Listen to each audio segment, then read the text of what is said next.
आज के लेक्चर में हम लोग मोलैरिटी के आगे काम करने वाले हैं। कल के लेक्चर तक हमने क्या किए थे? सबसे पहले सॉल्यूशन के बारे में देखे थे, उसके बाद टाइप्स ऑफ सॉल्यूशन देखे थे on the basis of number of component dissolved in the solution. उसके बाद हमने सबसे पहले देखे थे on the basis of states, जो कि था solid state, liquid state, gaseous state.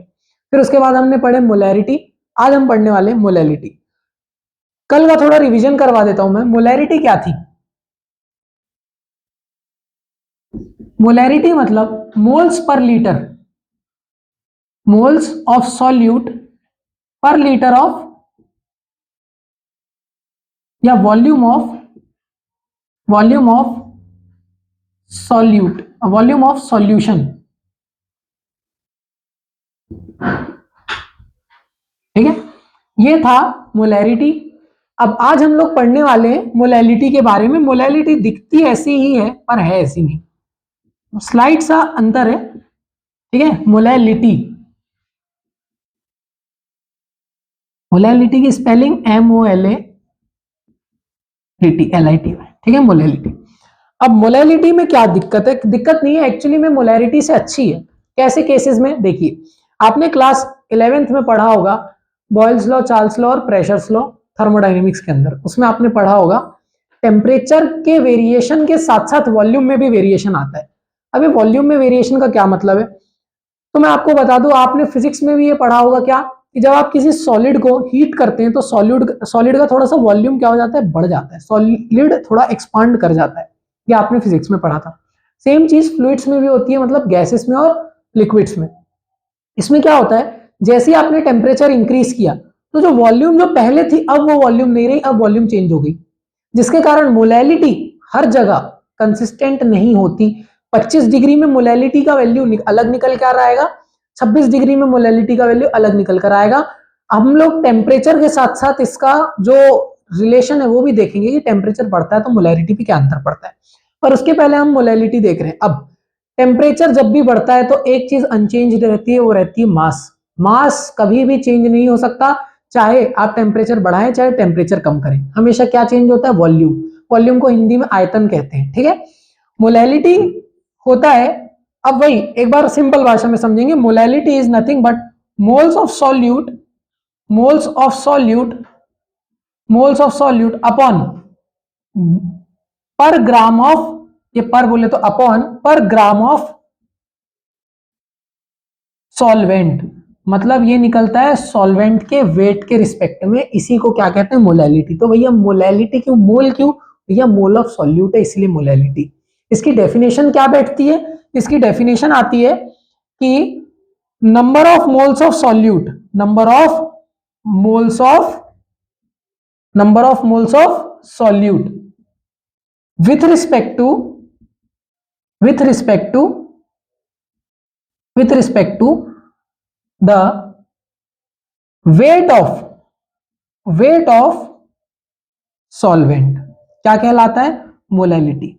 अब मैंने आपको कल भी एक चीज बोला था कि यार कुछ बच्चों को डेफिनेशन याद हो जाती है, फॉर्मूला याद नहीं होता, फॉर्मूला याद होता है, डेफिनेशन याद नहीं होता। अगर आपको डेफिनेशन याद है तो फॉर्मूला अपने आप बनेगा, फॉर्मूला याद है तो डेफिनेशन आप फॉर्मूले से बना सकते हैं। ठीक है, तो एग्जाम में दिक्कत करने की जरूरत नहीं, क्योंकि कई बार अगर पूछ लेता है तो बच्चे लोग कंफ्यूज हो जाते हैं, अपने मन से लिख के आ जाते हैं, मन से लिख के आने की जरूरत नहीं। अब देखिए, मोल्स ऑफ सॉल्यूट का क्या मतलब है? मोल्स ऑफ सॉल्यूट का ये मतलब है कि डिजायर्ड वेट, जैसे कि मैंने कल का लेक्चर में पढ़ाया था, जिसको मोल समझ में नहीं आता हो एक बार पुराना लेक्चर रिवाइज कर ले। Desired weight upon molecular weight. Molecular weight क्या होता है? मॉलिक्यूलर वेट तो भाई फिक्स्ड रहता है, जैसे कार्बन का 12 होता है, अगर 14 का आइसोटोप है तो कार्बन 14, क्लोरीन का 35.5। ठीक है, एटम की बात कर रहा हूं मैं, कोई पूरे कंपाउंड की या मॉलिक्यूल की बात नहीं कर रहा। ठीक है, अब desired weight upon molecular weight, desired weight of solute, हम क्योंकि सॉल्यूट की बात हो रही है तो डिजायर्ड वेट ऑफ किसका? सॉल्यूट का लेंगे, और मॉलिक्यूलर वेट किसका लेंगे? सॉल्यूट का लेंगे। मैंने कल ही बताया था क्या? Solute is represented by letter B and solvent is represented by letter A. तो डिजायर्ड वेट मतलब डब्ल्यू बी, ये हम चेंज कर सकते हैं, हम ही लेंगे इतना वेट। ठीक है ना, मॉलिक्यूलर वेट किसका? सॉल्यूट का, तो एम बी इंटू, क्योंकि ग्राम है कि पहले पर किलोग्राम आता है, केजी आता है। केजी क्यों? केजी इसीलिए क्योंकि हमेशा स्टैंडर्ड एसआई क्वांटिटी में कोई भी टर्म हम लिखते हैं तो standard is KG. Then KG है तो अब केजी को कन्वर्ट करना है ग्राम में, तो डिवाइड कर दो 1000 से, तो अपॉन ग्राम आ गया किसका, डब्ल्यू ए। डब्ल्यू ए मतलब सॉल्वेंट का वेट, डब्ल्यू ए इस क्या यहाँ पे ब्रैकेट में इन ग्राम्स लिख देंगे, तभी 1000 आया, अगर 1000 नहीं रहता तो केजी में रहता। किसके बराबर, मोलैलिटी के बराबर। लिटी और रिटी कंफ्यूज नहीं होना, ये जो लिटी है लीटर जैसा दिखता है पर लीटर नहीं है, ठीक है ना। ये जो लिटी है ये लीटर जैसा दिखता है पर ये लीटर नहीं है, लीटर क्या, मोलैरिटी, तो जैसा दिखता है वैसा होता नहीं है। आप ऐसे करके भी याद रख सकते हैं, क्योंकि कुछ बच्चों को इसमें कंफ्यूजन रहता है कि मोलैलिटी में लीटर आएगा कि मोलैरिटी में लीटर आएगा, तो याद रखना मोलैलिटी के आखिरी में देखो लीटर जैसा है इसलिए नहीं आएगा, ठीक है ना। इसकी यूनिट क्या होगी, मोलैरिटी की यूनिट होगी, ये था मोल्स, यहां से यूनिट देखिए, मोल्स ऑफ सॉल्यूट मतलब मोल, ये मोल एक स्टैंडर्ड क्वांटिटी, फंडामेंटल क्वांटिटी आपने क्लास 11 फंडामेंटल जितनी भी यूनिट्स पढ़े है ना फिजिक्स में, अपॉन किलोग्राम ऑफ सॉल्वेंट मतलब मोल पर केजी, ये यूनिट है, मोल पर ग्राम यूनिट है, ठीक है।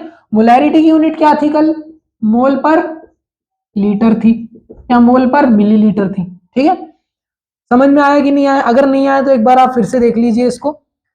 अब आपको डेफिनेशन आती है वन मोल,